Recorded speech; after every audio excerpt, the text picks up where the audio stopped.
60, ils viennent.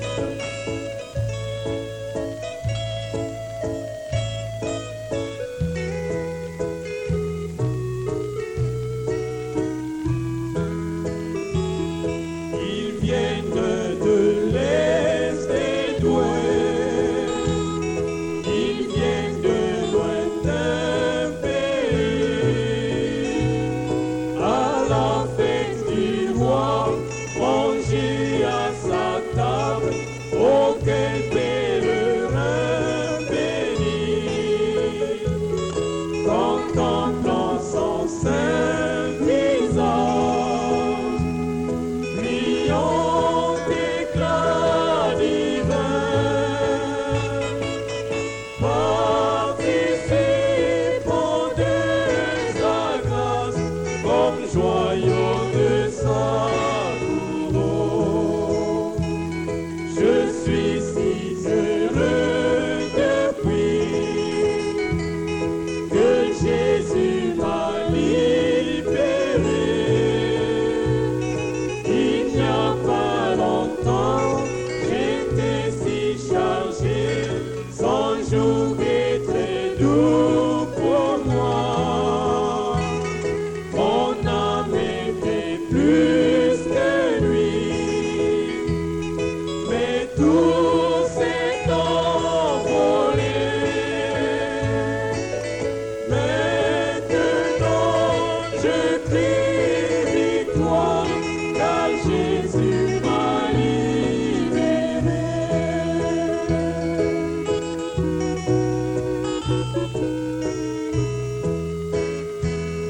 Je regarde le monde blanc, devant se tiennent les sauvés. Maintenant plus de larmes, ni chagrin connu, ni mort dans ce bon pays. Mon Sauveur m'a précédé, me préparant la voie. Bientôt nous serons ensemble dans le temps ou l'éternité.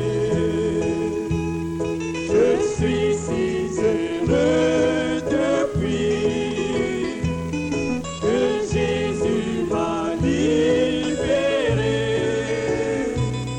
Il n'y a pas longtemps, j'étais si chargé, son jour est très doux pour moi. Mon âme était plus que lui, mais tout s'est envolé. Maintenant je crie victoire, car Jésus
numéro 3. J'ai longtemps erré sans guide.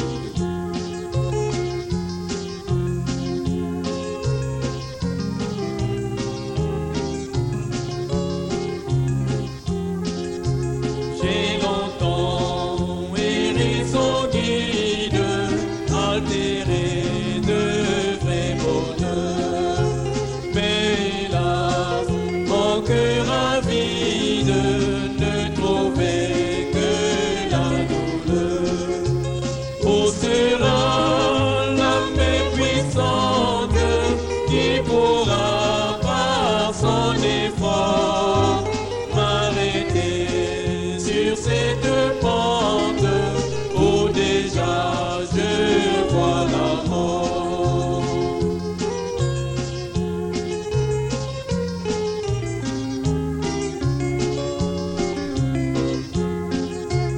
Un sauveur, Jésus lui-même, eut pitié de mon effroi. Il me dit, pécheur, je t'aime, j'ai versé mon sang pour toi. Oh Jésus, ta main puissante m'a sauvé de mon tombeau, et tu combles mon attente par le don d'un cœur nouveau.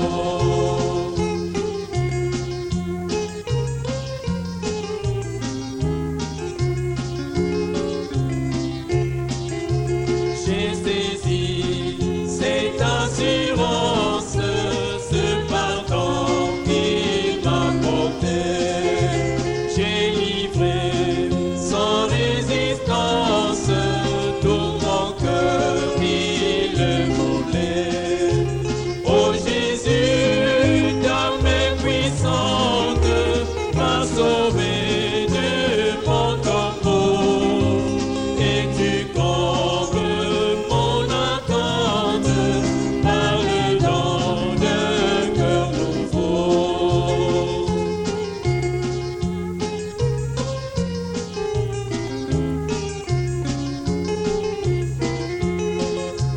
Dans mon cœur impur, infirme, je reçus le Saint-Esprit, et ce son divin m'affirme que je suis à Jésus-Christ.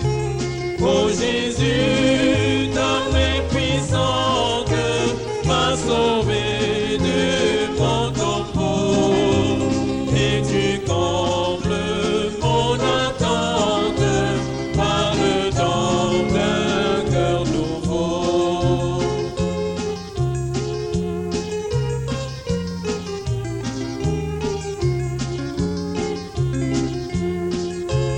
Maintenant, de joie en joie, mon sauveur me fait marcher dans la paix que Christ m'envoie. Nul ne peut me l'arracher. À ce Jésus qui me donne et sa paix et son amour, à Jésus je m'abandonne désormais et sans retour.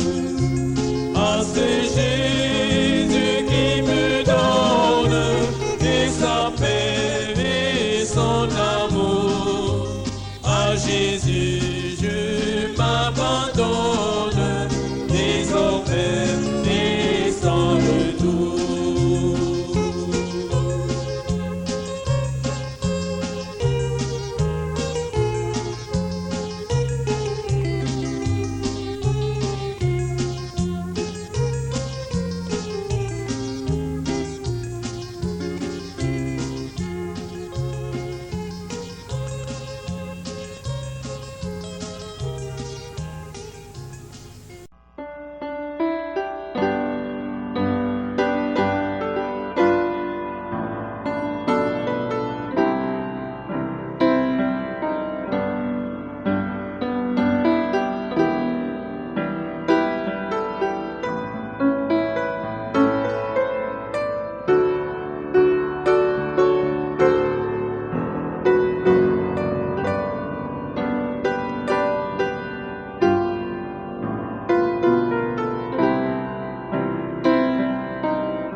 À Frère Boone et à l'Assemblée, je dirais que c'est vraiment un grand privilège pour moi d'être de nouveau à San Bernardino. Cet endroit renferme beaucoup de souvenirs formidables du passé. Et d'apprendre que notre passage ici produit encore des effets visibles aujourd'hui. Eh bien, certainement que nous sommes réjouis que le Seigneur nous ait conduits ici il y a des années. À l'instant, j'étais dehors, dans le parking. J'essayais de me rappeler un des événements qui s'étaient produits. Il y avait une certaine Madame Isaacson qui avait été mon interprète en Finlande, lors d'une tournée en Finlande. Et elle s'était approchée de la voiture juste au moment où j'allais partir. Et elle a dit « Votre voix de Finlande ». Alors je me demande si Madame Isaacson n'habiterait pas dans les environs. Je ne savais pas. Je ne pense pas qu'elle soit ici ce soir. Madame May Isaacson, et elle est originaire de Finlande. Et puis, une autre chose extraordinaire qui m'est revenue à la mémoire, c'était une petite serveuse dans un restaurant où j'allais manger, pas loin d'ici, qui s'appelle l'Hôtel Antlers. Je crois que c'est ça. Et cette jeune femme je priais avec elle. C'était une brave jeune femme, mais elle n'était pas chrétienne. Je l'avais invitée à venir aux réunions. Elle avait perdu un bébé, et je crois que son mari, qu'ils étaient séparés, et nous avions prié qu'elle se réconcilie avec son mari, ou qu'ils se réconcilient l'un avec l'autre. Donc, je me demande si cette jeune femme ne serait pas ici. Voyez, là. Et puis, un autre événement qui s'était produit. Un petit bébé avait été amené d'un endroit situé à environ une journée de voiture. Il était mort. Il était dans les bras de sa mère. Et il a été ramené à la vie. Est-ce que cette personne serait ici? Elle était venue, je crois, de l'État qui se trouve dans cette direction, au-dessus d'ici. Cette petite maman qui avait roulé toute la nuit avec le papa, cette petite maman était assise là, toute triste, tenant dans ses bras la petite dépouille de son bébé. Et je me suis dit, quelle foi! Même si j'avais été le plus grand hypocrite du monde, Dieu aurait honoré la foi de cette mère. Je tenais ce petit bébé avec mes mains, comme ça, en priant. Il s'est réchauffé et s'est mis à bouger. Il a ouvert ses petits yeux. Je l'ai rendu à sa mère. Donc, il venait d'un certain endroit. Toutefois, je ne pense pas qu'ils étaient pentecôtistes. Ils étaient simplement, je crois qu'il s'agissait simplement d'une église je ne sais même pas s'ils étaient chrétiens ou pas. Je ne leur ai pas posé la question. J'étais tellement ravi de ce que le petit bébé avait été ramené à la vie. Depuis ce temps-là, frère Boone, beaucoup d'eau a coulé sous les ponts. Mais nous sommes toujours là à servir le même Dieu, qui reste le même, hier, aujourd'hui et éternellement. En promenant mes regards, je vois frère Leroy Kopp, qui est assis là. C'est la première fois que je le revois depuis longtemps. Paul, c'est vrai. Leroy, c'est votre père, c'est vrai. Oh là là, en Russie. Eh bien, je sais que ce vaillant soldat, s'il est là-bas, sait qu'il y est en mission pour le roi. Donc, je suis vraiment heureux d'être ici et d'entendre ce jeune ministre dire qu'il était inspiré par notre ministère lorsque nous étions ici. C'est vraiment réjouissant. Et maintenant, j'espère que, vu que il y a des gens debout, alors nous ne prendrons pas trop de temps. Nous gardons le souvenir de ces glorieux services de guérison. Et d'après ce que j'ai compris, il y a un frère ici quelque part dans les environs qui fait une campagne de guérison. Un certain frère, Leroy Jenkins. Je crois que c'est ça. Donc, je suis très reconnaissant et j'ai confiance que le Seigneur le bénit et lui donne une très, très bonne réunion. Je me suis senti très honoré ce soir d'entrer dans une église comme celle-ci. Je me sens toujours mieux dans une église que dans les salles de spectacle. Rien contre la salle de spectacle. Mais vous savez, c'est peut-être une superstition ou moi, il me semble que c'est une vérité. Voyez, on va dans ces salles de spectacle, là où ont lieu des combats, de la lutte, des spectacles de variété et tout le reste, et on dirait que de mauvais esprits rôdent dans ces endroits-là. Bon, ça peut sembler être de la superstition, mais ce n'en est pas. Mais quand on vient dans une église, généralement, et d'autant plus si c'est une assemblée spirituelle, on dirait qu'on se sent plus à l'aise. C'est comme s'il y avait quelque chose. La présence de Dieu est là. Vous savez, on dirait que ce n'est pas pareil. Je ne sais pas quel effet produit le bâtiment, mais c'est l'endroit où les personnes sont rassemblées. Bien sûr, ce sont les mêmes personnes qu'on retrouve dans l'autre endroit, mais le terrain est mauvais. C'est peut-être juste une idée à moi. Mais quoi qu'il en soit, je suis heureux d'être ici ce soir. Et maintenant, nous ne voulons pas vous retenir trop longtemps, puisqu'il y a des gens debout. Et demain soir, nous irons à un autre endroit, ici. Je ne sais même pas où c'est. C'est près d'ici. Ou à la salle de spectacle d'Orange, pour les services de demain soir. Ceci, c'est entre deux. Je fais une tournée pour les hommes d'affaires, le groupe des hommes d'affaires du plein évangile, pour lequel j'ai eu le privilège de parler dans le monde entier. Et alors, pendant cette période, un très cher ami nous a invités à venir ici. Et nous sommes heureux d'être dans cette assemblée ce soir. Maintenant, avant d'ouvrir la Bible, bien sûr, toute personne qui a de la force physique peut l'ouvrir comme ceci. Voyez, mais il n'y a que le Saint-Esprit qui puisse nous ouvrir la parole, ouvrir notre entendement et révéler les Écritures. Je crois à la Bible. Je crois que c'est la parole de Dieu. Je crois que la terre, ou que les peuples de la terre, seront un jour jugés par cette parole. Or, ça peut paraître étrange. Et il y a beaucoup de gens qui ne partagent pas ce point de vue.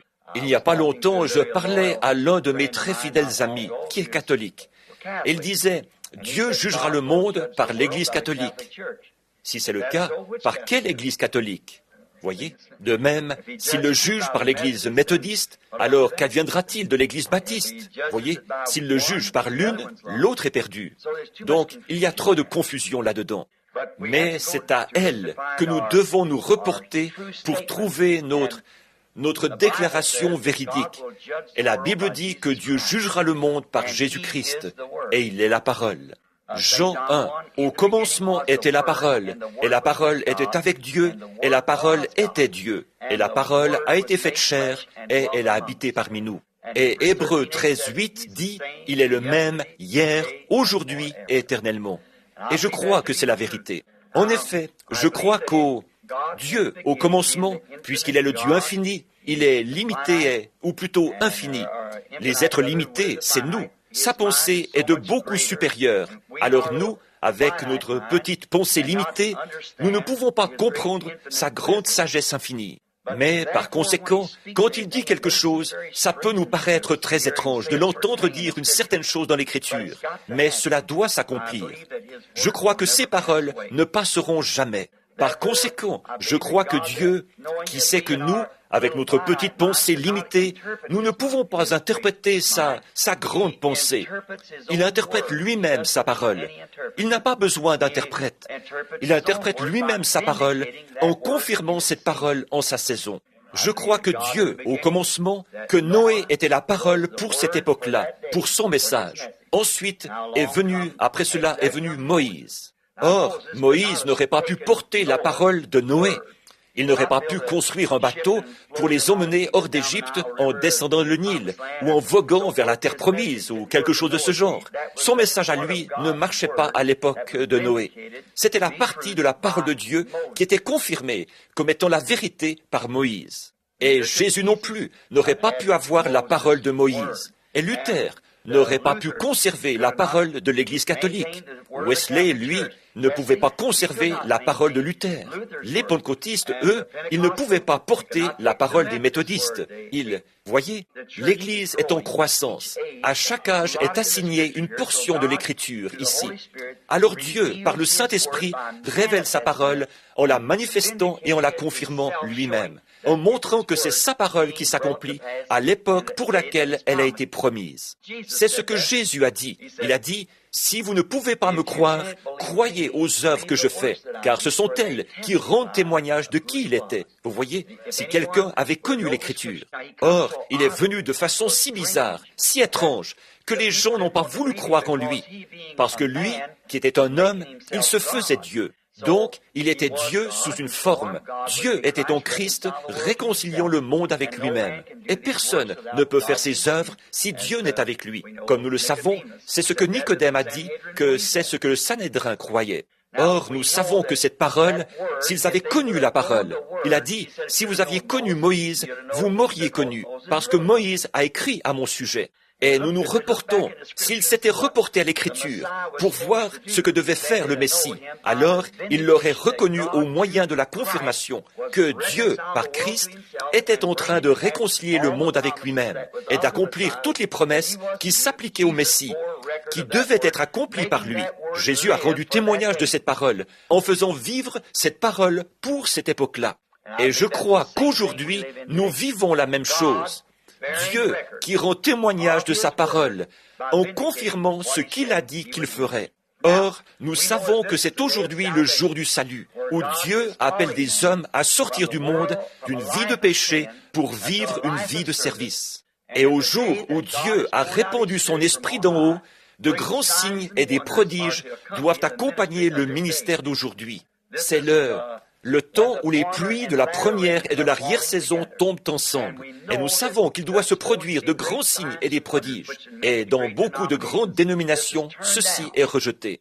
Mais je suis très reconnaissant de ces portes ouvertes par lesquelles j'ai pu entrer et de l'inspiration qui a été ainsi donnée à de jeunes hommes comme votre pasteur ici, ce qui les a amenés alors que je commence à prendre de l'âge et que je sais que mes jours sont comptés, maintenant je sais que ces jeunes hommes peuvent prendre ce message et continuer à le répandre jusqu'à la venue du Seigneur, s'il ne vient pas dans ma génération. Mais j'espère le voir. Je l'attends chaque jour. Je veille. Je me tiens prêt pour cette heure-là. Maintenant, parlons à l'auteur avant de lire son livre, alors que nous inclinons la tête. Père Céleste, nous te sommes reconnaissants d'être en vie ce soir, de pouvoir revenir dans cette grande ville. Au milieu de ce décor de montagne, en regardant, nous pouvons voir en même temps la neige et les orangers en fleurs. Quel monde magnifique tu nous as donné pour y vivre. Et en voyant combien l'homme a perturbé ce monde et la manière dont il agit dans celui-ci, nous avons honte de nous-mêmes, Père. Nous sommes ici ce soir dans le but de déployer des efforts, d'essayer d'amener des hommes à voir cette grande chose que Dieu a faite et à reconnaître qu'il y a quelque chose de plus grand juste de l'autre côté. Puissions-nous regarder à cela ce soir, Père, alors que nous prendrons ta parole et que nous la lirons. Nous pouvons la lire, Père, mais fais que le Saint-Esprit nous la révèle par la révélation, car nous le demandons au nom de Jésus. Amen. Maintenant, vous qui aimez peut-être prendre des notes et lire l'Écriture avec le ministre, car généralement, ils la lisent. Autrefois, il y a des années, je n'avais pas besoin de noter mes références bibliques, ni rien, mais depuis, j'ai vieilli un peu. Voyez, c'est que je viens de dépasser 25 ans, il n'y a pas longtemps. Il y a 25 ans de ça. Alors, ça rend la chose un peu difficile. Mais j'essaye toujours de me cramponner, de faire tout ce que je peux selon ma connaissance de la parole, jusqu'à ce qu'il me rappelle à lui. Maintenant, prenons Jean, chapitre 14, un passage de l'Écriture que nous connaissons bien et que nous voulons lire ce soir pour y puiser un contexte, si le Seigneur le veut. Presque tout le monde connaît ce passage. Il semble que souvent, on l'utilise pour les services funèbres. S'il y a une fois où j'aimerais prêcher à un service funèbre, ce serait à celui de ce monde, qu'il meure et qu'il naisse de nouveau. Jean 14, de 1 à 7. Je crois que c'est ce que j'ai noté ici. Que votre cœur ne se trouble point. Si vous avez cru en Dieu, croyez aussi en moi. Il y a beaucoup de demeures dans la maison de mon Père. Si cela n'était pas, je vous l'aurais dit. Je vais vous préparer une place. Lorsque je m'en serai allé et que je vous aurai préparé une place, je reviendrai et je vous prendrai avec moi, afin que là où je suis, vous y soyez aussi. Vous savez où je vais et vous en savez le chemin. Thomas lui dit, « Seigneur, nous savons où tu vas.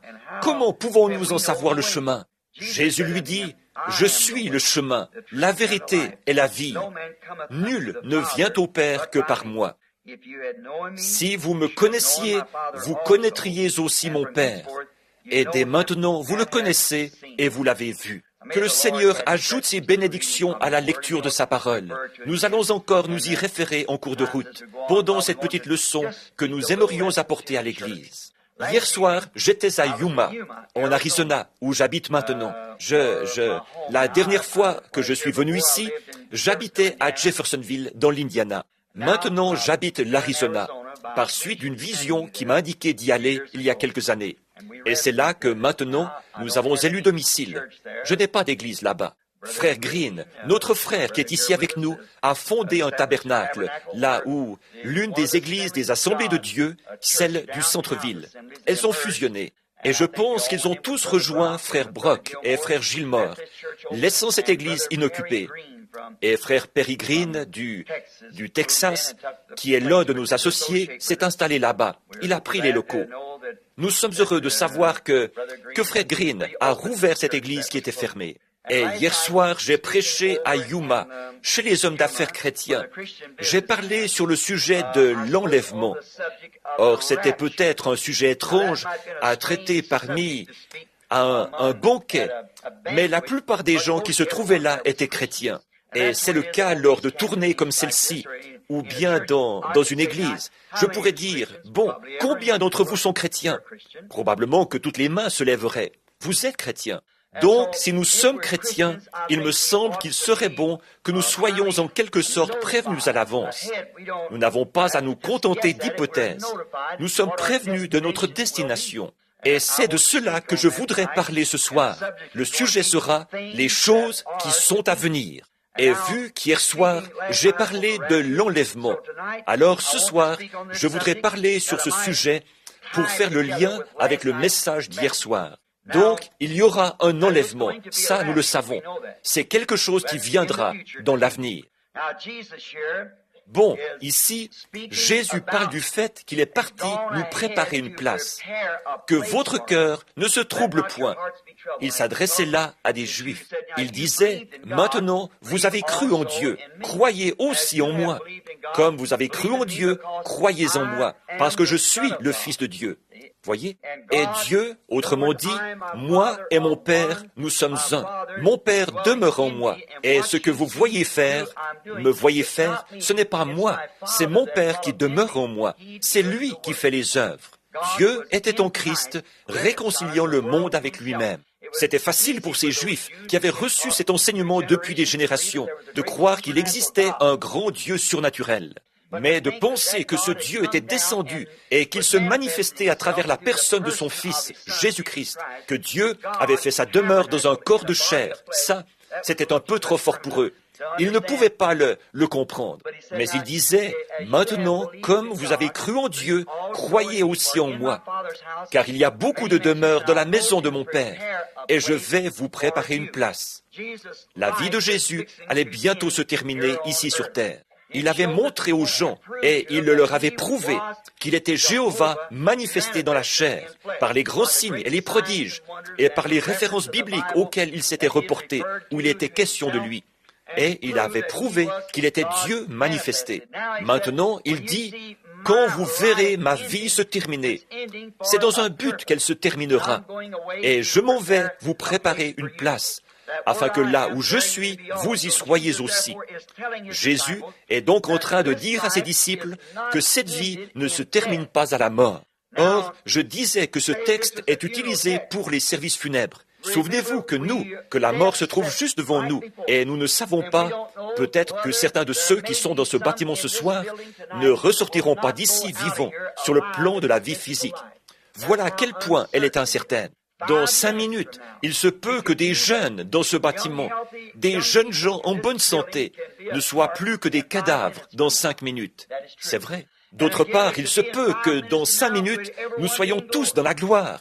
Nous ne savons vraiment pas. C'est entre les mains de Dieu. Jésus a dit qu'il ne savait pas lui-même quand viendrait ce moment, mais que c'était entre les mains du Père et de lui seul. Mais bon, il leur disait qu'après la mort, il y a une vie.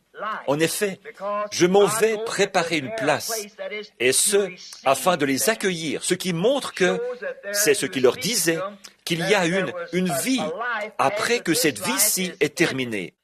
Quelle consolation cela devrait nous donner à tous de savoir qu'une fois cette vie-ci terminée, il y a une vie dans laquelle nous entrons. Et à mesure que vous avancez en âge, cela devient de plus en plus une réalité pour vous. À mesure que vous voyez les jours de votre vie s'en rapprocher, alors vous commencez à vous apprêter, à vous préparer pour ce grand événement. C'est cette même vie qui se poursuit dans un autre monde, un autre lieu.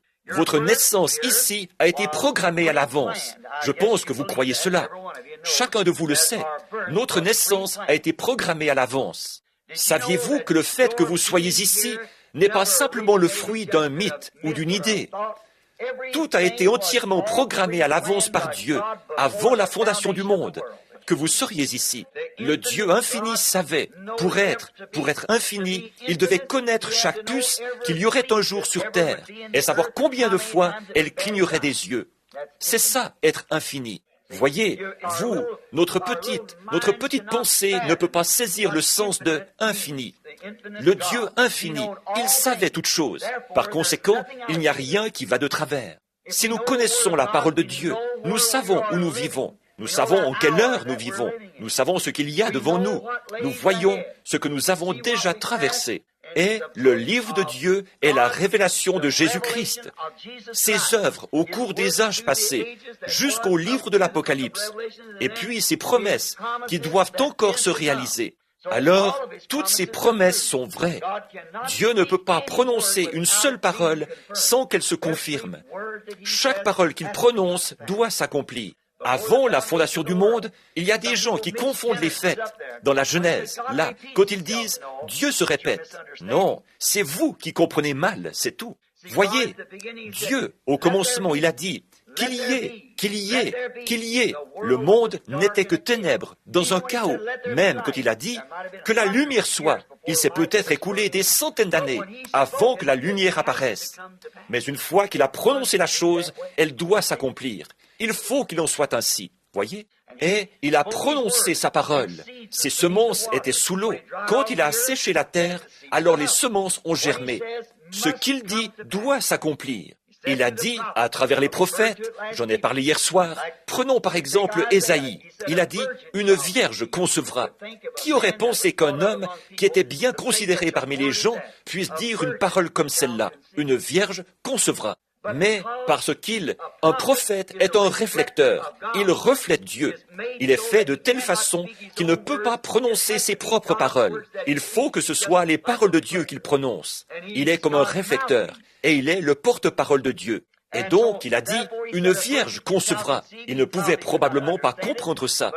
Mais Dieu l'avait dit à travers lui. En effet, il a promis qu'il ne ferait rien sans l'avoir révélé à ses serviteurs les prophètes. Et puis, quand il a dit ça, c'était 800 ans avant que ça s'accomplisse. Mais il fallait que ça s'accomplisse. Finalement, ces paroles de Dieu se sont ancrées dans le sein d'une vierge, et elle a conçu et enfanté Emmanuel. Un enfant nous est né, un fils nous est donné. On l'appellera conseiller, Dieu puissant, prince de la paix, Père éternel. Il fallait qu'il en soit ainsi, parce que Dieu l'avait dit par la bouche de ses prophètes. Et toutes les paroles de Dieu doivent s'accomplir. Par conséquent, nous savons que Jésus est allé préparer une place pour accueillir un groupe de gens auprès de lui. Quant à savoir qui sont ces gens, j'espère que nous faisons partie de ces gens ce soir. Si ce n'est pas le cas, mon ami, Dieu a établi un moyen, une condition qui vous permet d'en faire partie si vous le voulez. Vous avez votre libre arbitre. Vous pouvez agir comme vous voulez. Mais, à présent, remarquez, donc, dans ce monde à venir, il y a un monde à venir. Tout comme votre naissance ici, comme je le disais, vous avez été préparés. Dieu savait que vous seriez ici. Et maintenant, vous savez, même les choses que vos parents ont faites. Bon, les gens pensent que ce n'est pas puni de génération en génération, mais ça l'est. Dans l'Épître aux Hébreux, je crois que c'est vers le chapitre 7, Paul parlait là, ceux qui l'ont écrite, je crois que c'est lui, il parlait d'un grand événement qui avait eu lieu avec Abraham, alors qu'il avait payé la dîme à Melchisédek lorsqu'il revenait de la défaite du roi. Or, il disait que Lévi était dans les reins d'Abraham lorsque ce dernier a rencontré Melchisédek en revenant de la défaite des rois. Puis, il a considéré qu'ainsi Lévi aussi avait payé la dîme quand il était dans les reins d'Abraham, son arrière-arrière-grand-père. Et il punit les péchés des gens sur leurs enfants de génération en génération, qui n'observent pas sa parole. Voyez, tout ce qui vous concerne a été programmé à l'avance par Dieu. Avec Dieu, rien n'arrive par hasard. Il sait tout. Tout est programmé à l'avance. Programmé depuis des générations pour que vous puissiez être ici ce soir. Le saviez-vous? Pensez un peu que vous, à un certain moment, je répéterai ceci, vous, à un certain moment, vous étiez dans votre père, dans le gène de votre père. Mais à ce moment-là, il ne vous connaissait pas et vous non plus. À ce moment-là, vous ne le connaissiez pas. Mais ensuite, vous voyez, vous avez été placé dans le terrain d'ensemencement, dans le sein de votre mère, par les liens sacrés du mariage. Et alors, vous êtes devenu une personne, l'expression même de votre père. Là, il y a une communion. Maintenant, le seul moyen pour vous d'être un fils, une fille de Dieu, c'est qu'il faut que vous ayez la vie éternelle. Et il n'y a qu'une seule forme de vie éternelle, c'est la vie de Dieu. Une seule forme de vie éternelle, c'est Dieu. Là, pour être un fils de Dieu, il fallait que vous ayez été en lui depuis toujours. Le gène de votre vie spirituelle ce soir, était en Dieu, le Père, avant même qu'il y ait la moindre molécule. Voyez? Et vous n'êtes rien d'autre que la manifestation du gène de vie qui était en Dieu, en tant que fils de Dieu. Maintenant, vous êtes exprimé une fois que sa parole est venue en vous afin d'éclairer cet âge-ci. Vous exprimez la vie de Dieu en vous, parce que vous êtes un fils ou une fille de Dieu. Par conséquent, vous saisissez ce que je veux dire? Vous voyez, vous êtes maintenant devenu, vous êtes dans cette église ce soir, parce que votre devoir est d'exprimer Dieu devant cette nation, ce peuple, ce quartier que vous fréquentez. Où que vous soyez, Dieu savait que vous seriez là, parce qu'il faut que vous soyez un de ses gènes ou de ses attributs. Il fallait que vous le soyez. Si jamais si vous avez la vie éternelle, alors elle a toujours été la vie éternelle. Et Dieu, avant qu'il y ait une fondation du monde, il savait que vous seriez ici. Et quand la parole, ou l'eau, le lavage par l'eau de la parole, est descendu sur vous, cela s'est exprimé dans un être. Maintenant, vous êtes en communion avec votre Père, Dieu, tout comme vous l'êtes avec votre Père terrestre. Voyez? Vous êtes citoyens du roi. Non pas citoyens, mais vous êtes enfants, fils et filles du Dieu vivant, si la vie éternelle demeure en vous. Donc, si c'était le cas, Jésus était la plénitude de Dieu manifestée. Il était la plénitude de la divinité corporellement. Par conséquent, quand il est venu sur terre et qu'il était manifesté dans la chair, vous étiez en lui à ce moment-là, puisqu'il était la parole. Au commencement était la parole était avec Dieu, et la parole était Dieu. Et la parole a été faite chair, et elle a habité parmi nous. La parole a été faite chair. Par conséquent, vous avez marché avec lui quand vous étiez en lui, quand il était sur terre. Vous avez souffert avec lui, et vous êtes morts avec lui. Vous avez été ensevelis avec lui, et maintenant vous êtes ressuscités avec lui, et vous êtes des attributs de Dieu manifestés, assis dans les lieux célestes, déjà ressuscités à une vie nouvelle, et assis dans les lieux célestes en Jésus-Christ. Oh, c'est tellement important de nos jours, Église. C'est tellement important pour nous de nous voir placés dans notre position en Jésus-Christ.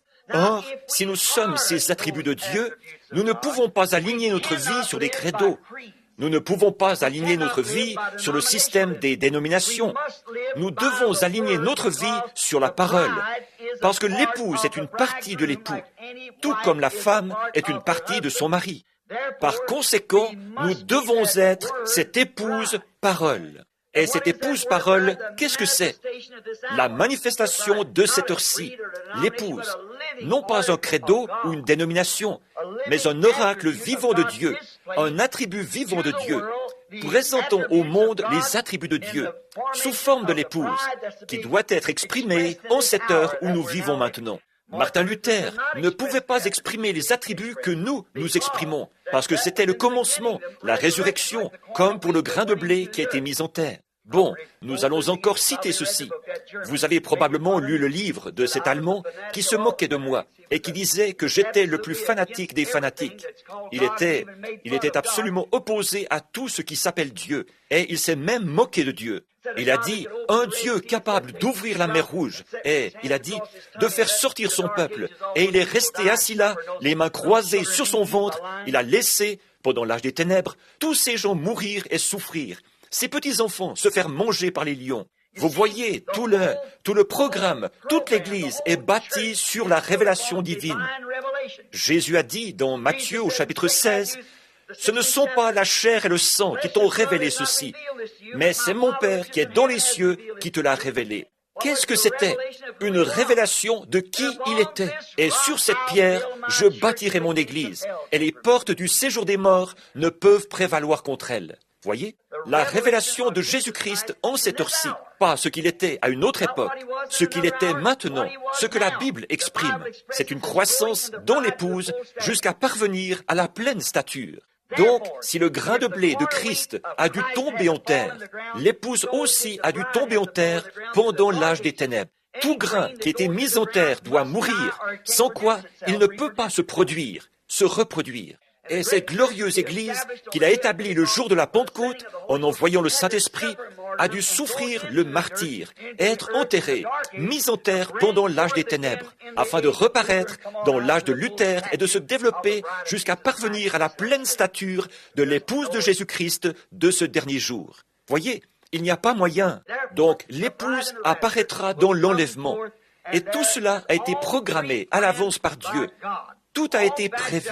Dès le commencement, il connaissait chaque homme, chaque endroit, quelle personne y serait. Il savait tout ça. Tout est programmé à l'avance. Dieu savait que ce serait là. Et lorsque il l'a fait de cette façon, afin que, lorsque nous arriverons là, il est allé nous préparer une place. Et lorsque nous arriverons là, tout aura été préparé, tout comme cette soirée même a été préparée, comme cette heure a été préparée. Oui, sa grande préscience lui dit toutes ces choses. Par préscience, il est omniprésent parce qu'il est omniscient. Omniscient parce qu'il est omniprésent. Donc, par sa préscience, il ne peut pas être comme le vent au-dessus de la terre, parce qu'il est un être. Il n'est pas un mythe, il est un être. Il demeure même dans une maison, il demeure dans un lieu appelé le ciel. Et donc, par son puisqu'il est omniprésent, puisqu'il est omniscient, qu'il sait toutes choses, alors il est omniprésent, parce qu'il sait toutes choses. Vous, maintenant, vous avez grandi depuis votre naissance, le moment où vous êtes né et où vous vous êtes présenté dans ce monde. Dieu savait que vous seriez ici, sur cette terre, et vous avez grandi de la naissance à la maturité. Des choses qui vous paraissaient tellement étranges quand vous étiez jeune femme, jeune garçon, quand vous étiez enfant, vous semblent maintenant tout à fait réelles. Vous ne pouviez pas les comprendre dans votre enfance, mais maintenant que vous êtes devenu adulte, vous commencez à comprendre et vous découvrez que tout a été préparé de façon impeccable. Et vous, maintenant, cela a vraiment un sens pour vous. C'est pareil pour votre naissance spirituelle. Vous faites des choses que vous ne comprenez pas quand vous êtes un petit bébé, que vous vous avancez à l'autel. Vous donnez votre vie à Christ. Vous faites des choses tellement étranges. Vous vous demandez pourquoi vous les avez faites. Mais au bout d'un moment, après avoir mûri, une fois que vous êtes devenus des chrétiens mûrs, alors vous comprenez. Voyez, il y a quelque chose qui reprend le dessus. Vous voyez pourquoi il fallait que vous les fassiez. Votre naissance spirituelle, votre naissance naturelle est un type de votre naissance spirituelle. Comme ça cadrait bien avec vous. Au fur et à mesure que vous grandissiez dans cette vie-ci, tout se mettait bien en place, parce que vous avez été fait pour ça. C'était étrange, n'est-ce pas? Le soir où vous êtes entré en titubant dans la mission, à la réunion sous la tente, ou dans la petite église au coin de la rue quelque part. Et là, le prédicateur a prêché sur quelque chose, sur un certain sujet, et vous vous êtes écroulé devant l'autel. Voyez, Dieu savait cela avant la fondation du monde. Voyez, ça vous a paru étrange. Pour quelle raison à ce moment-là vous l'avez fait? Mais maintenant, vous comprenez, vous avez su ce qui est arrivé.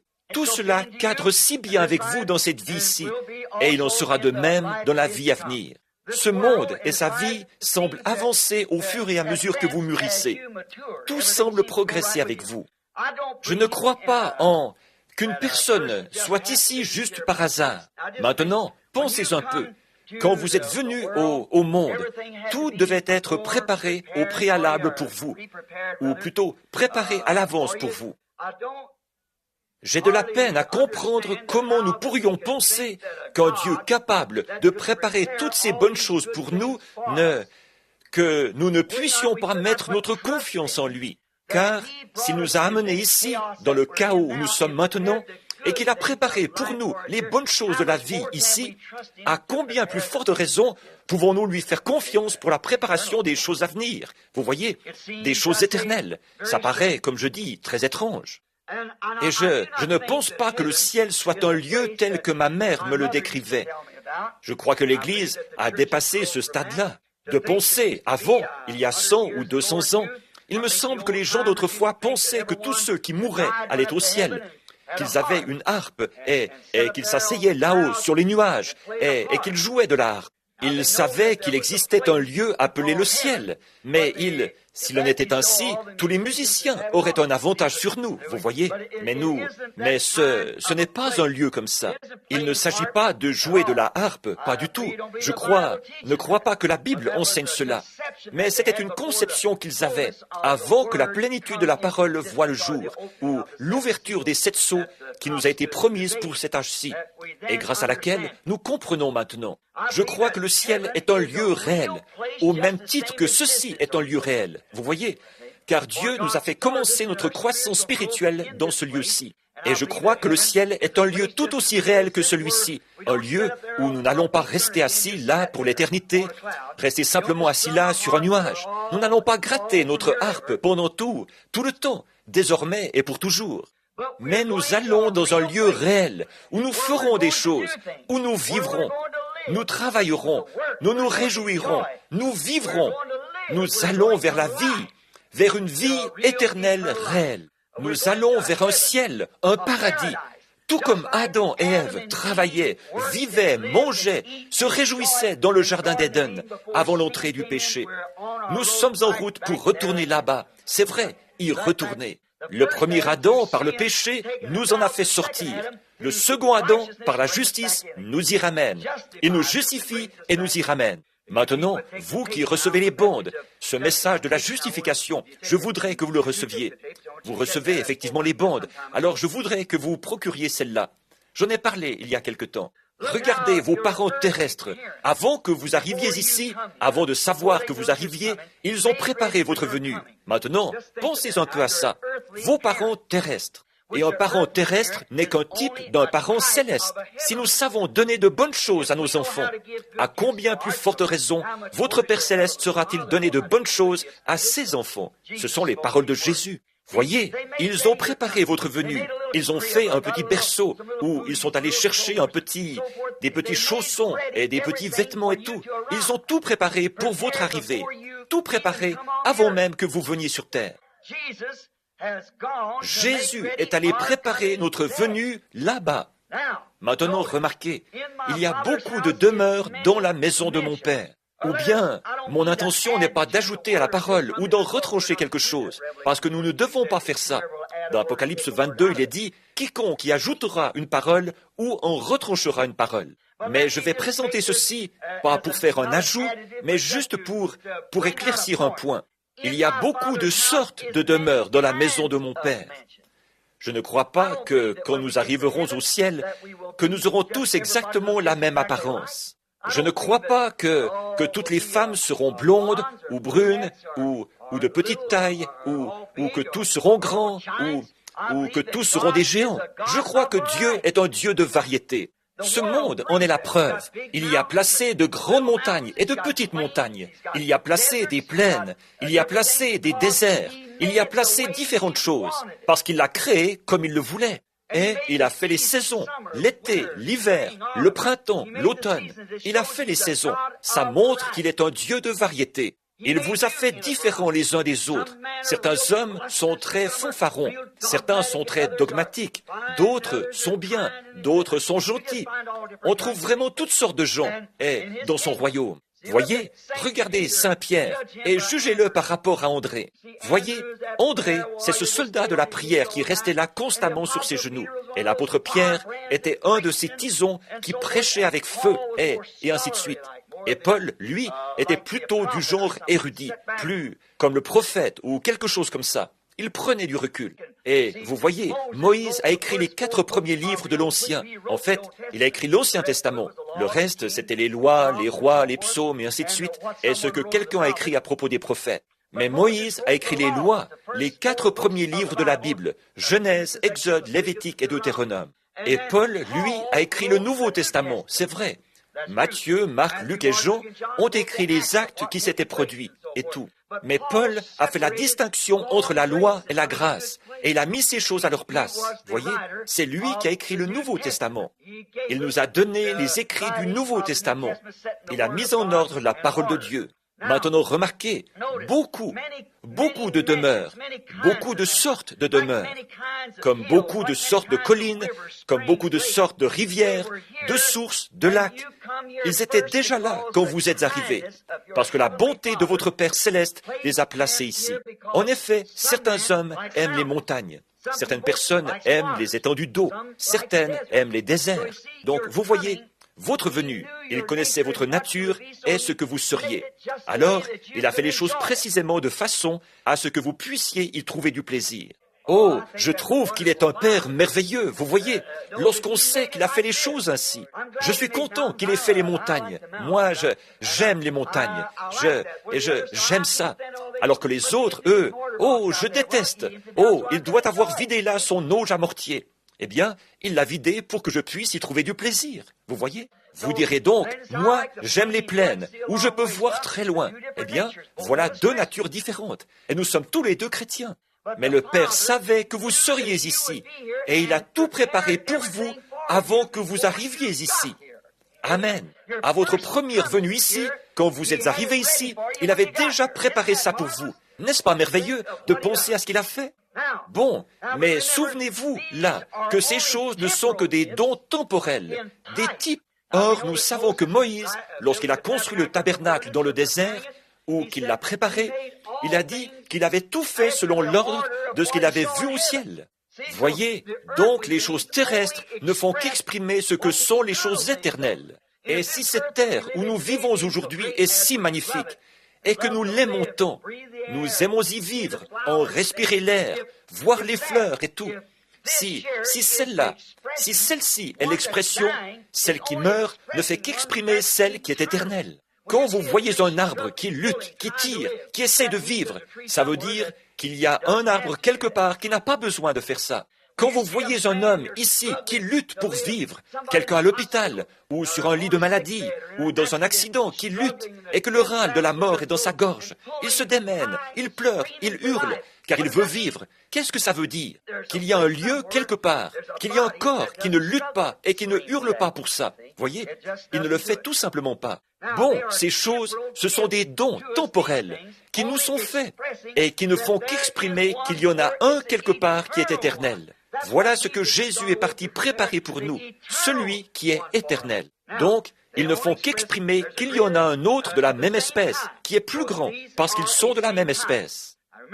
Maintenant, souvenez-vous, la Bible dit, si cette tente où nous habitons sur la terre, si elle périt, qu'elle est détruite, nous en avons une qui nous attend déjà.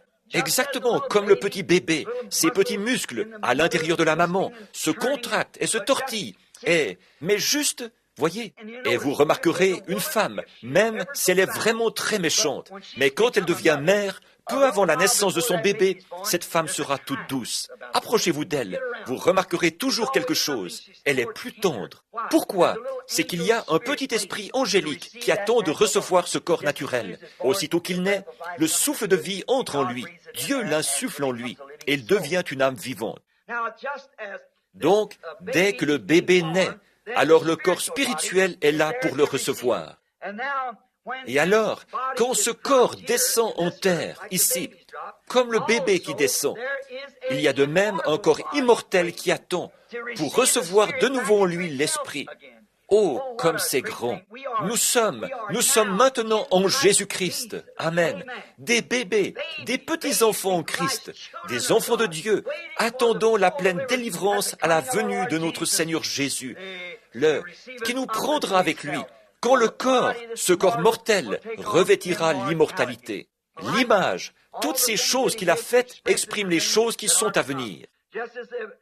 Tout comme le corps qu'il vous donne ici, tout comme ce corps qu'il vous a donné pour que vous y habitiez, ne fait qu'exprimer qu'il y en a un plus glorieux encore, qui doit venir. Voyez? Si nous portons, ou si nous avons porté l'image du terrestre, nous porterons aussi l'image du céleste. et il ne se trouve aucun mal dans celui qui doit venir. Or, dans celui-ci, il y a le mal, la maladie, la mort, le chagrin. C'est ce que j'ai exprimé il n'y a pas longtemps, quand j'ai prêché sur la transformation de la parole de Dieu, que ce corps contient le mal, et toute cette civilisation moderne dans laquelle nous vivons est du diable. Vous ne croyez pas ça? La Bible dit, ce monde, chaque gouvernement, nous ne voulons pas le croire, mais la Bible le déclare clairement, que chaque gouvernement, chaque royaume de la terre appartient au diable et est gouverné par le diable. Satan a transporté Jésus là-haut et il lui a montré tous les royaumes du monde, ceux qui avaient existé, ceux qui allaient exister et tout. Et Satan a déclaré qu'il lui appartenait. Et Jésus ne l'a pas contredit, parce qu'il est effectivement le Dieu de ce monde. Voyez, et il a dit, je te les donnerai si tu te prosternes et m'adores. Voyez, il essayait de les remettre à Jésus sans qu'il y ait de sacrifice. Voyez, il voulait conclure un marché avec lui. Mais le monde avait péché. Alors la peine du péché, c'était la mort. Et il fallait qu'il meure. Voilà pourquoi Dieu a été manifesté dans la chair, pour pouvoir prendre la mort sur lui et expier ainsi la peine. Il n'y a plus rien à acquitter. Ce n'est pas sous réserve. C'est payé entièrement, gratuitement. Toute la dette a été payée. Maintenant, tout cela lui appartient. Et nous sommes les délégués de son royaume, assemblés ici ce soir au nom de Jésus-Christ notre roi, assis dans les lieux célestes. Maintenant, dans ce monde où nous vivons, l'instruction, je veux vous le prouver. L'instruction, la science, la civilisation et toutes ces choses que nous semblons tellement apprécier aujourd'hui sont de Satan et périront. Vous dites, frère Branham, la civilisation? Oui, monsieur, cette civilisation est venue par Satan. Genèse 4 le prouve. C'est le fils de Caïn, vous voyez, qui a commencé cette civilisation en construisant des villes, des orgues et tout. La civilisation est venue par la connaissance. La connaissance, c'est ce que le diable a vendu à Ève dans le jardin d'Éden.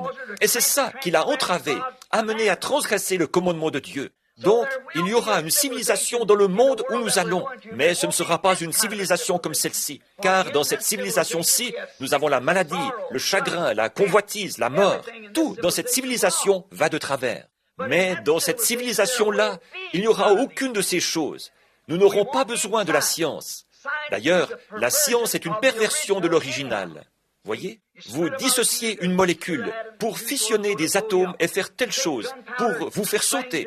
Vous prenez de la poudre à canon, vous tirez sur ceci pour tuer quelque chose. Vous prenez la voiture, vous extrayez l'essence de la terre, les substances de la terre, afin de scinder les molécules pour leur permettre d'exploser. Puis, vous roulez à 150 km à l'heure et vous tuez quelqu'un. Voyez? Oh, on est tellement énervé, on se presse, on se dépêche, on doit foncer, dépasser. Oh, voyez? Tout ça, c'est du diable. Dans le royaume de Dieu, il n'y aura pas d'automobile, d'avion, ni de réalisation scientifique. Non, il n'y aura aucune forme d'instruction du tout.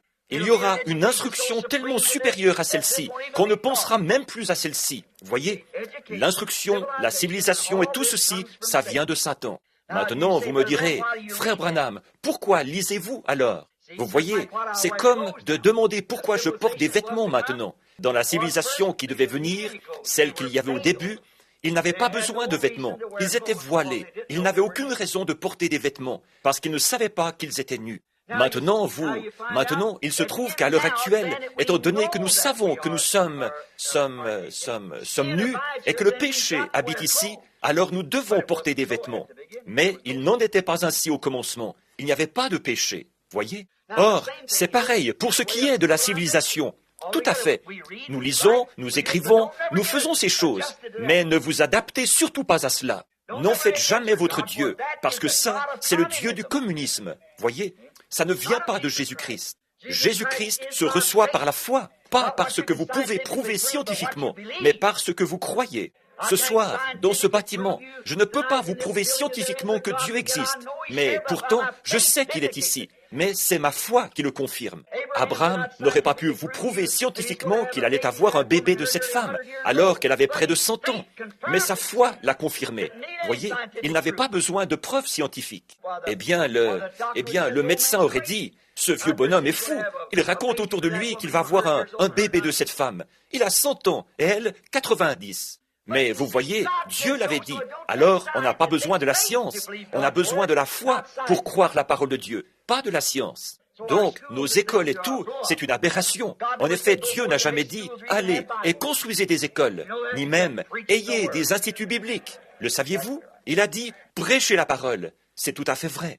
Nos systèmes d'éducation nous ont éloignés encore plus de Dieu. Plus que tout ce que je connais. C'est vrai, ils nous ont éloignés encore plus de Dieu. Pas de construire des écoles, des hôpitaux, et ainsi de suite. Ça, c'était pour le monde, et pour ce groupe-là. Mais je n'ai rien contre ces choses. Elles ont leur rôle à jouer. Mais ce n'est toujours pas ça qu'il faut. On a beau construire un hôpital, aussi bon qu'il soit, et y pratiquer la meilleure médecine. Des milliers de personnes y meurent chaque jour. Mais, oh là là, dans le royaume de Dieu, il n'y a pas de mort, il n'y a pas de chagrin. Amen. Il n'y a pas besoin de ces choses du monde. Mais là, nous sommes passés de tout ça aux réalités de Dieu, alors qu'on déploie tant d'efforts aux moyens de la science pour essayer de trouver. Et plus nous avançons dans la science, plus nous attirons la mort sur nous. Nous menons un combat perdu d'avance. Alors lâchez ça et par la foi, croyez Jésus-Christ, le Fils de Dieu ce soir, et acceptez-le, lui. C'est lui qu'il faut. Qu'est-ce que la science vous prépare? Encore plus de morts, c'est vrai. Les Spoutniks et tout qui sont lancés et toutes ces choses pour répandre la mort et tout d'un bout à l'autre de la terre. Ne regardez pas à ça. Levez la tête plus haut que ça, vers le ciel. Regardez vers l'endroit où Jésus est assis à la droite de Dieu ce soir, étant toujours vivant pour intercéder sur la base de notre confession, c'est-à-dire que nous croyons que sa parole est la vérité. Donc, nous voyons que dans cette vie, il y a le mal sous toutes ses formes. Et donc, dans la vie à venir, il n'y aura pas ça. Dans celle-ci, il y a la convoitise et la maladie, la mort. Parce que, qu'est-ce que c'est? Ce n'est pas la maison qui est allée nous préparer. Celle-ci est une maison de pestiférés. Combien savent ce qu'est une maison de pestiférés? Bien sûr, eh bien, c'est là que vous vivez. Une maison de pestiférés est un endroit où on mettait tous les gens malades. Eh bien, c'est exactement ce que le péché nous a fait. Il nous a mis dans une maison de pestiférés terrestres. On ne laissait personne d'autre entrer dans la maison de pestiférés. Parce qu'il y avait toutes sortes de microbes qui flottaient par là. Et les gens auraient attrapé ces microbes et ils seraient tombés malades à leur tour. Et le péché nous a mis dans la maison de pestiférés du diable. Oh, mais l'autre est appelée la maison de mon Père. Je m'en vais vous préparer une place. Je vous ferai sortir de cette maison de pestiférés. Et je vous amènerai dans la maison de mon Père. Amen. Voilà, c'est ça. Vous faire sortir de cette vieille maison de pestiférés terrestres. Il est allé préparer une place, un lieu parfait, où le mal n'existe pas, où la maladie n'existe pas, où la vieillesse n'existe pas, où la mort n'existe pas. C'est un lieu parfait qui vous appelle à cette perfection. Et il vous faut être parfait pour y aller. C'est ce que dit la Bible. Jésus a dit, « Soyez donc parfaits comme votre Père céleste est parfait. » C'est un royaume parfait. Donc le peuple qui y entre doit être parfait. En effet, vous devrez être là, marié à un Fils de Dieu parfait.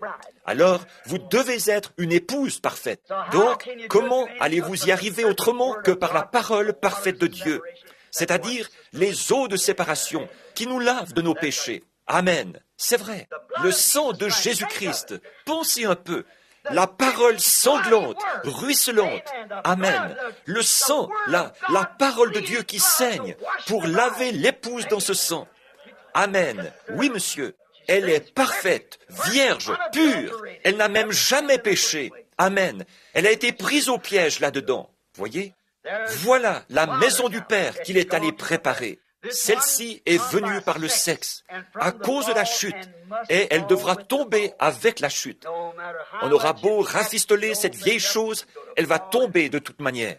Elle est fichue, parce qu'elle est condamnée, parce que Dieu l'a dit. Pour elle, c'est fini. Dieu va la détruire. Il l'a dit. La chose sera entièrement renouvelée. Vous croyez ça?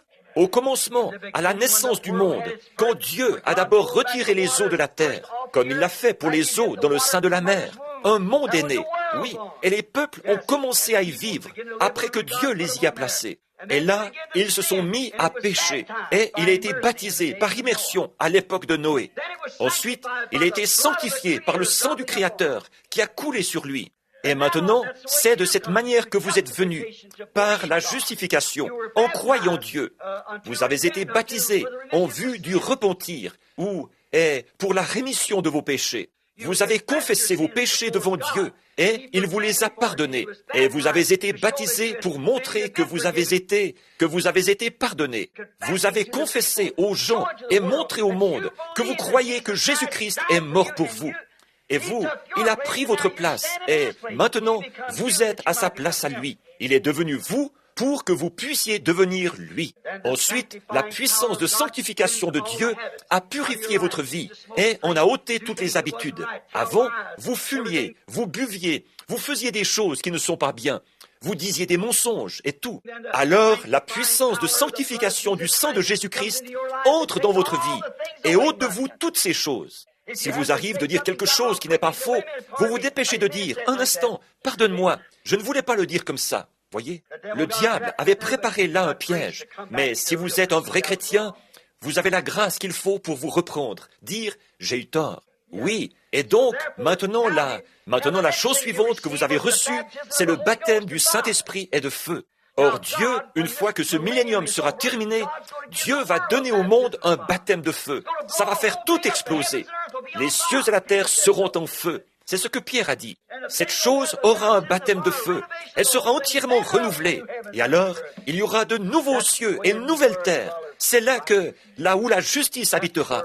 Voilà où nous en sommes. Nous qui étions des êtres mortels, des êtres temporels, nous sommes devenus des êtres éternels. Quand la parole de Dieu a illuminé notre âme et que nous sommes devenus fils et filles de Dieu, avec les attributs, le gène de Dieu en nous, par lesquels nous sommes fils et filles du Père, de Dieu qui est dans le ciel, et nous crions « Abba, Père, mon Dieu, dans la maison de mon Père ». Donc, ce vieux monde doit subir sa chute, parce qu'il est venu par le sexe. Il est venu par la désobéissance au commencement, et nous sommes nés ici par le sexe, à cause de la chute, et il doit de même se diriger tout droit vers la chute. Mais celui qu'il est en train de vous préparer maintenant, il ne peut pas tomber, parce qu'il le fait en conséquence. Je suis allé, qu'en serait-il s'il fallait que nous restions dans ce genre de corps? N'êtes-vous pas heureux que la mort existe?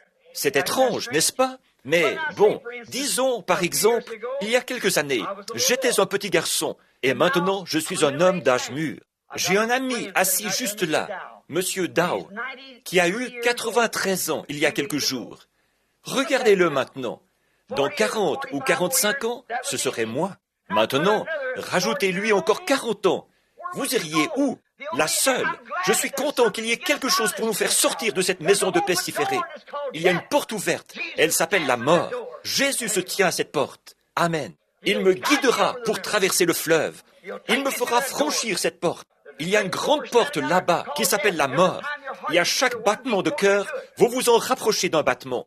Et un jour, il faudra que j'arrive à cette porte. Il vous faudra, vous aussi, y arriver. Mais quand j'y arriverai, je ne veux pas être un lâche. Je ne veux pas pousser des cris et reculer. Je veux arriver à cette porte, m'envelopper des vêtements de sa justice à lui, pas la mienne, mais la sienne.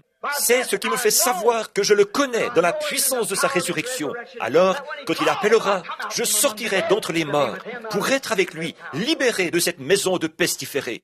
Peu importe où ce corps tombera et où il atterrira, quoi qu'il en soit, j'en sortirai un jour parce qu'il me l'a promis. Et nous le croyons. Oui, monsieur, il est en train d'en préparer un qui ne peut pas tomber. Remarquez la maman qui attend un enfant sur la terre aujourd'hui. Voyez comme le corps de cette mère éprouve le besoin de certaines choses. Il les réclame. Je m'adresse, je suppose et j'espère, à tous les adultes qui comprendront. La mère, à la naissance du bébé, s'il y a quelque chose qui manque dans son corps, elle commence à éprouver le besoin de certaines choses. Elle les réclame. Regardez comment papa, je me souviens, nous avons été élevés dans une famille vraiment très pauvre et nous n'avions presque rien à manger quand nous étions gamins. Vous êtes nombreux à avoir enduré la même chose. Donc, de voir qu'avant le moment où les bébés allaient naître, maman éprouvait un besoin d'une certaine chose, elle le réclamait, et papa faisait des pieds et des mains pour lui procurer ça. Voyez, il s'agit de son corps, du calcium et des autres choses dont son corps et des vitamines dont elle a besoin. Le petit est en train de se former, vous voyez, et il réclame certaines choses. des aliments pour cet enfant qui va venir, et de voir les efforts des parents pour se procurer ça, afin que le bébé naisse aussi parfait et heureux que possible. Vous le voyez, que vos parents seront prêts à faire ça. Lorsqu'il y a un besoin, la mère en témoigne. Vous voyez, son organisme est fait comme ça. Vous comprenez? C'est que lorsqu'il y a un besoin ici, pour l'enfant qui va venir, la mère se met à le réclamer. Maintenant, arrêtez-vous un instant. Pourquoi est-ce que nous faisons des réunions de réveil? Pourquoi est-ce que nous nous rassemblons? Pourquoi est-ce que je suis toujours en train de réprimander les gens? Pourquoi est-ce que je vous demande, à vous, les femmes pentecôtistes, de cesser de porter du maquillage, de vous maquiller? Marchons sur les trois chemins, j'ai la joie le jour, la nuit, le consolateur demeure en moi.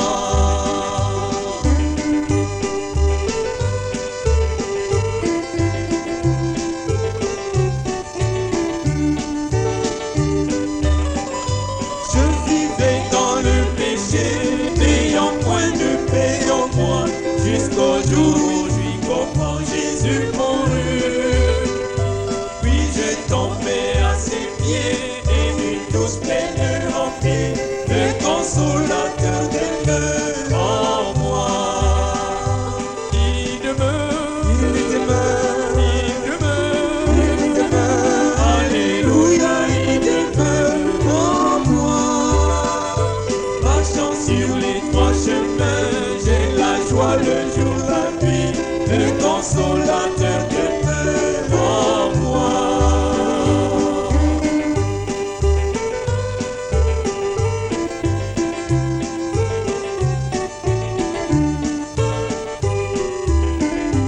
Il est avec moi partout et connaît tous mes soucis. Je suis heureux et libre comme un oiseau. Le Saint-Esprit me contrôle, Jésus satisfait mon âme, le consolateur demeure en moi. Il demeure, il demeure, il demeure, il demeure. Alléluia, il demeure en moi. Marchant sur les trois chemins, j'ai la joie le jour, la